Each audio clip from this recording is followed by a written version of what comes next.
Azərbaycan Diasporuna Dəstək Fondunun dəstəyi Zəfər Şəhid Ailələrinə Dəstək İctimai Birliyi, Azərbaycanlıların İsveçrədəki Mədəniyyət Mərkəzi və Fransanın Nantes şəhərində fəaliyyət göstərən Həftə Sonu Qarabağ Məktəbinin birgə təşkilatçılığı ilə Şabran rayonunda 7-ci Qardaşlaşmış Qarabağ Məktəbləri qış düşərgəsinə start verilib. Düşərgə çərçivəsində Fransanın Nantes şəhərində fəaliyyət göstərən Həftə Sonu Qarabağ Məktəbinin şagirdləri ilə Azərbaycan Respublikasının ümumi təhsil məktəblərində təhsil alan, vətənimizin ərazi bütövlüyü uğrunda canlarından keçən qəhrəman şəhidlərimizin övladları bir araya gəliblər. Konstitusiya və suverenlik ili çərçivəsində keçirilən bu düşərgənin əsas məqsədi Azərbaycanın müstəqilliyi və ərazi bütövlüyü uğrunda canlarını fəda edən şəhidlərimizin ailə üzvlərinə, xüsusilə də övladlarına ictimai, sosial və mənəvi dəstəyin göstərilməsi, onların asudə vaxtlarının səmərəli təşkili, milli mənəvi dəyərlər əsasında tərbiyəsinin gücləndirilməsidir. Bugün baş tutan düşərgənin açılış mərasimində Azərbaycan Diasporuna Dəstək Fondunun icraçı direktoru Əkrəm Abdullayev, Zəfər Şəhid Ailələrinə Dəstək İctimai Birliyinin sədri Sevinç Orucova,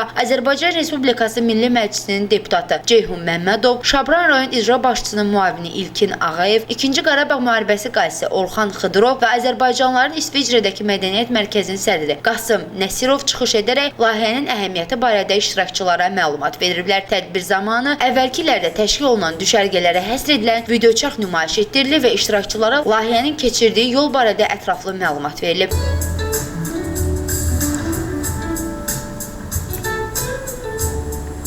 Emin Kərimov, Səs TV Xəbər, Şabran.